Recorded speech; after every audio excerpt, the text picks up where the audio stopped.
Halo guys, kita kembali lagi dengan satu video analisa.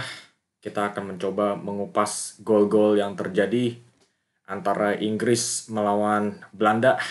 Inggris ternyata yang lolos ke babak final dengan skor 2-1 atas tim oranye Belanda. Pertandingan yang cukup seru karena gol pertama diambil oleh Belanda, lalu Inggris memutarbalikkan keadaan jadi 2-1. Banyak ceritanya. Jadi kita langsung aja mulai dengan gol pertama yang terjadi, yaitu golnya Belanda. Jadi yang terjadi di golnya Belanda itu, yang kita lihat ya, ini sebuah perubahan besar nih dari Gareth Southgate, adalah lini belakang Inggris yang lumayan tinggi, melakukan high pressing. By the way, sorry ya sama tulisan Activate Windows, keren banget memang channel ini. Sungguh profesional. Tapi gue cuma mau fokus dengan kontennya aja, ya kan? Jadi nggak apa-apa. Jadi kita kembali, kita sudah lihat mereka menggunakan garis highline Inggris ini, dan kelihatannya mereka agak kurang nyaman ya, karena ada bolanya si Denzel Dumfries ya ke tengah seperti itu, dan yang terjadi adalah bola bisa dipotong oleh Mark Gehi. Tuh, dipotong sama Mark Gehi di sini, dan bola jatuh ke Declan Rice. Nah, setelah bola jatuh di Declan Rice seperti ini, nah ini karena posisinya Inggris agak sedikit highline, ya kan? Jadi ketika mereka dapat bola, posisinya Belanda itu juga bisa neken balik. Nah, si Declan Rice ini ketekan sama si Xavi Simons. Dan Declan Rice memang pemain jangkar yang bagus banget dalam soal defensif, tapi ketika lawan ini lagi neken balik, dia itu bukan pemain progresif seperti Kobbie Mainoo. Kontrol bolanya bisa dibilang nggak sebagus Mainoo, umpan-umpannya juga nggak sebagus Mainoo, nggak sebagus Foden, DKK gitu. Itu aja sih kekurangannya si Rice. Dan di turnamen ini, di sebelum pertandingan ini kita juga lihat ya, si Rice ini agak kelihatan tegang, kurang nyaman. Pertama kali gue liatnya itu lawan Denmark. Sekarang lawan Belanda, golnya ini pun terjadi karena kesalahannya Rice. Dia nggak pegang bola dengan aman, kecolong oleh Xavi Simons. Dan Simons bisa langsung ngedrive ke dalam kotak penalti Inggris, dan kelihatannya tiga backnya Inggris ini agak sedikit terpaku ya, agak sedikit shock ketika Rice kehilangan bola. Mereka nggak coba langsung positif, coba rebut bola, mereka hanya terpaku, ngeliat aja, agak sedikit reaktif sama pergerakannya Simons. Simons dapat ruang dan langsung ditembak ke pojok gawangnya Jordan Pickford. Gol yang luar biasa sekali dari Xavi Simons, gol individu dari luar kotak penalti, sangat keras. 1-0 buat Belanda. Tapi nggak berakhir dari sana, karena sejak gol pertama ini reaksinya Inggris sangat positif. Mereka mencoba untuk masuk ke dalam laga lagi. Mereka mencoba untuk mendominasi possession lagi. Dan itu bisa dilihat dari sistemnya Gareth Southgate ya. Karena dengan sistemnya Gareth Southgate itu mereka menggunakan 3-4-2-1. Nah, dengan sistem 3-4-2-1 ini, di lini tengah Belanda itu ada Reinders, Shelton, Simons. Nah, buat Inggris di area tengah ada 4 pemain.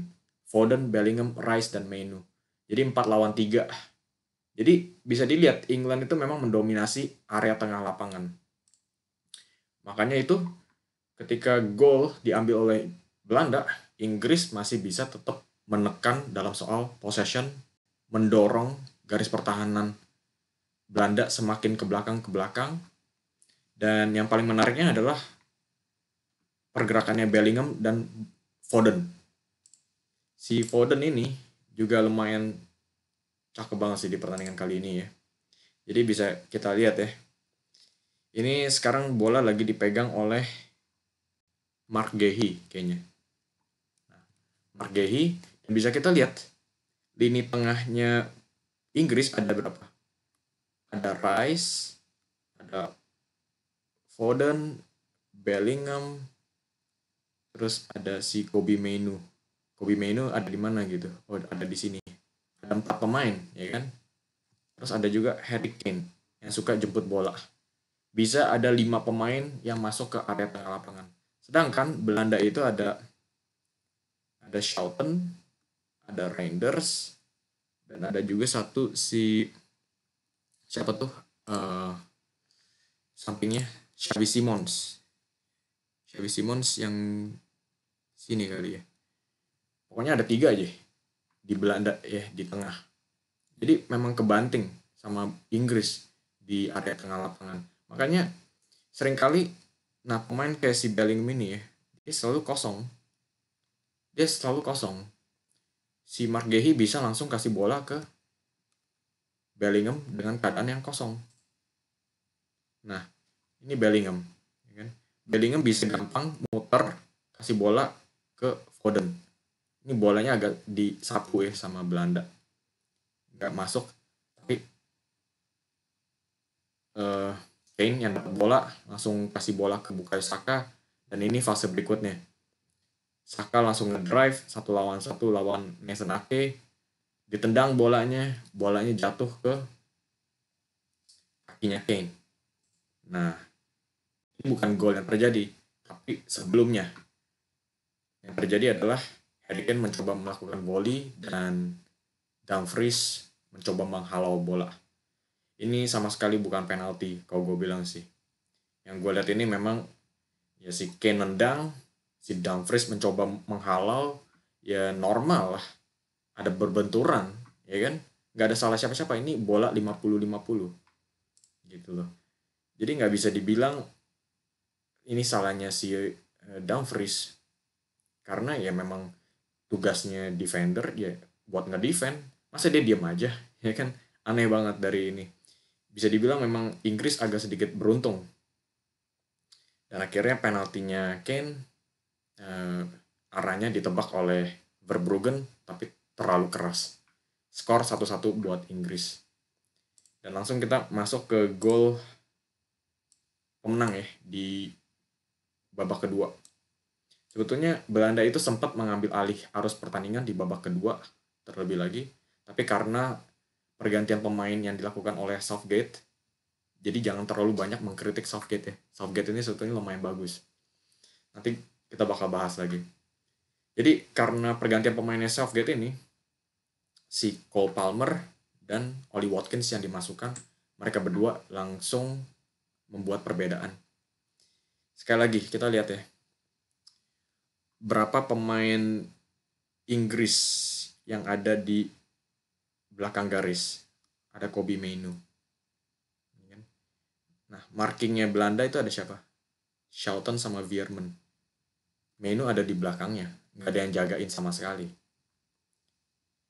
Itulah kenapa pemain Inggris yang lebih banyak di area sentral itu seringkali dapat banyak ruang. Nah, si Rice kasih bola ke Mainoo, bolanya nggak terlalu akurat, tapi masih bisa disentuh sama Mainoo, bola jatuh ke kakinya Cole Palmer. Sekali lagi yang bergerak di posisi kanan tapi bisa memasuki ke area sentral. Sama kayak Harry Kane yang posisinya striker bisa jemput bola ke area lini tengah. Jadi itulah kenapa Inggris bagus di area tengah.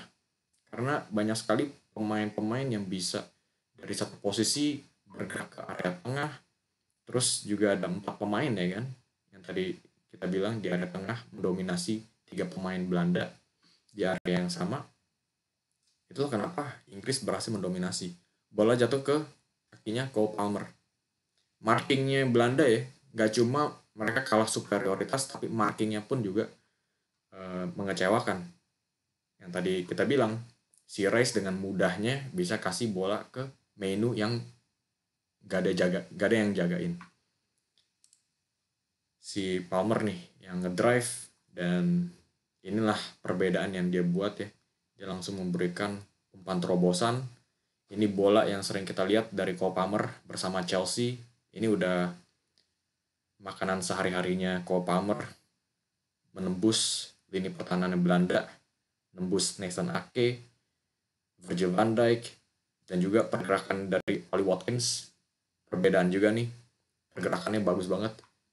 Dari sini bisa masuk si Watkins jeli, lihat ada ruang kosong, langsung diserang.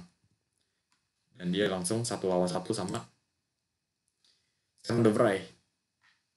Dan dia melakukan hold up nih, dia nahan bola dengan kuat. Van Dijk dan Ake gak ada di mana-mana, 1-1 sama de Vrij. Nah, dia tahan bola dengan pinternya, dia mencari ruang tembak, dan akhirnya dia dapatkan. Kurang ketat dari de Vrij yang akhirnya membiarkan ruang tembak buat Watkins. Tapi kita nggak bisa pungkir lagi, ini finishing yang luar biasa banget. Aduh, sorry, bolanya melengkung gitu. Sebetulnya tendangannya tuh lebih ke ngedrive gitu, kencang, tapi terukur. Langsung masuk ke pojoknya Belanda. Nggak ada harapan buat Verbruggen. Luar biasa banget penyelesaiannya. Tapi ya itu, ini adalah finishing yang sangat instinktif dari Ollie Watkins ya. Dia pegang bola, tahan, jangan sampai kerebut, cari ruang tembak, muter, langsung tembak. Dia instinktifnya itu, dia itu nggak perlu lihat dulu gawangnya ada di mana. Dia udah tahu gawangnya di mana. Ini udah makanan sehari-harinya. Jadi bisa kita lihat ini pergerakan sehari-harinya dari dua pemain pengganti. Cole Palmer dengan umpan terobosannya, dan juga finishing alamiahnya si Watkins. Itulah gol kemenangan Inggris. Jadi Southgate bisa dipuji karena bukan Ivan Toney yang menggantikan Harry Kane. Harry Kane mainnya nggak bagus, terus dia harus diganti. Tapi yang mengejutkan nih, yang menggantikan adalah Ollie Watkins, bukan Ivan Toney. Selama turnamen yang kita lihat itu pengganti keduanya si Ivan Toney. Tapi otaknya Southgate itu mungkin jenius kali ya. Dia malah menggantikan dengan Ollie Watkins. Dan perbedaannya itu bisa langsung kita lihat. Ini juga memang yang buat Inggris itu tim favorit. Sama kayak Spanyol. Mereka itu punya bangku cadangan yang penuh dengan kualitas bintang.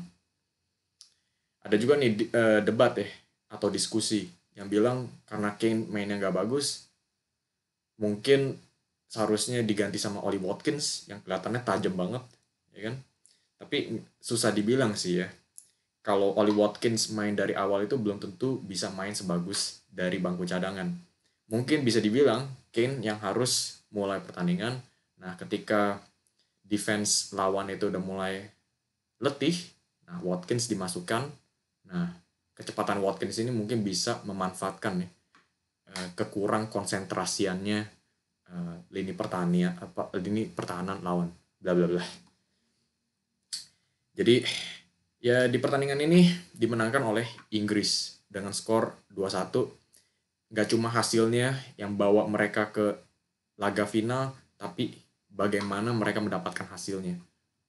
Inggris bermain jauh lebih bagus, terutama di area tengah lapangan. Mereka mendominasi Belanda. Seperti yang kita sebut, 4 pemain Inggris berhasil memuter-muterin 3 pemain Belanda di tengah. Dan yang paling spesialnya ya si Kobbie Mainoo dan Foden.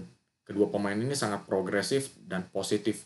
Tiap kali mereka pegang bola, mereka itu selalu coba untuk kasih bola ke depan atau melakukan dribble, mencoba untuk 1-1 dengan defender lawan. Dan mereka pokoknya mikirnya tuh ke depan gitu loh. Itulah kenapa Inggris permainannya jauh lebih menakutkan dengan adanya Mainoo dan Foden ini. Dan terlebih lagi Foden, dia itu juga suka cari ya ruang-ruang kosong di antara garis lini pertahanan dan lini belakang. Dan pergerakan seperti ini sangat susah untuk dijaga gitu loh. Makanya seringkali Foden terima bola dan bisa langsung tembak. Dan yang tadi kita bilang, Southgate itu memang harus dipuji karena pergantian dengan ke sistem 3-4-2-1 ini, Inggris nggak cuma ada 4 pemain sentral, tapi mereka juga ada 3 back di belakang. Jadi Inggris bisa mendominasi pertandingan tanpa membahayakan lini pertahanan mereka. Dan ditambah lagi, si John Stones pun juga bisa masuk ke lini tengah. Yang sebelumnya 4 pemain bisa tambah jadi 5 pemain. Jadi nggak bisa diragukan lagi. Di partai final, Southgate pasti akan menggunakan sistem yang sama dan juga yang sukses, yaitu 3-4-2-1. Mungkin ini taktiknya Southgate ya. Di awal-awal turnamen lawan tim-tim mudah, mereka menggunakan formasi yang lebih bukan lebih menyerang, karena mereka nggak menyerang, tapi lebih ekspansif. Tapi ketika mereka sudah memasuki ke fase-fase terakhir, mereka menggunakan taktik yang lebih aman, yaitu 3 back di belakang, tapi juga dari segi possession, mereka malah bermain lebih bagus. Gitu. Jadi itulah mungkin bisa dibilang kejeniusannya Southgate. Susah gue ngomongnya kejeniusannya Southgate, soalnya banyak yang gue sendiri juga lihat permainannya Southgate itu membosankan sebelum perubahan taktik ini, tapi mungkin saja ini adalah idenya Southgate yang dia sembunyi-sembunyiin sampai ke fase-fase akhir. Gitu. Jadi ya di laga final Spanyol melawan Inggris pastinya akan menjadi pertandingan yang seru ya, karena Spanyol itu tim yang sangat bagus, mungkin tim terhebat sepanjang turnamen dalam memainkan possession football. Sedangkan Inggris pun juga sekarang sudah mulai membaik jauh dalam soal mendominasi pertandingan, terlebih lagi karena kinerjanya pemain-pemain Inggris di area tengah. Jadi begitulah analisa video Inggris melawan Belanda. Inggris bisa dibilang gak bisa dibilang sebagai underdog lagi nih lawan Spanyol, karena dengan 2 performa yang cukup bagus ya melawan Swiss dan juga Belanda, ini tim gak bisa diremehkan. Oke guys, jadi sampai di sini aja video hari ini. Kalau kalian enjoy, seperti biasa jangan lupa klik like dan subscribe, dan juga jangan lupa kasih komen di bawah pendapat kalian mengenai video analisa ini. Kalau ada yang kurang, jangan ragu-ragu, langsung kasih komen di bawah. Oke guys, jadi terima kasih sudah menyaksikan. Sampai jumpa di video selanjutnya.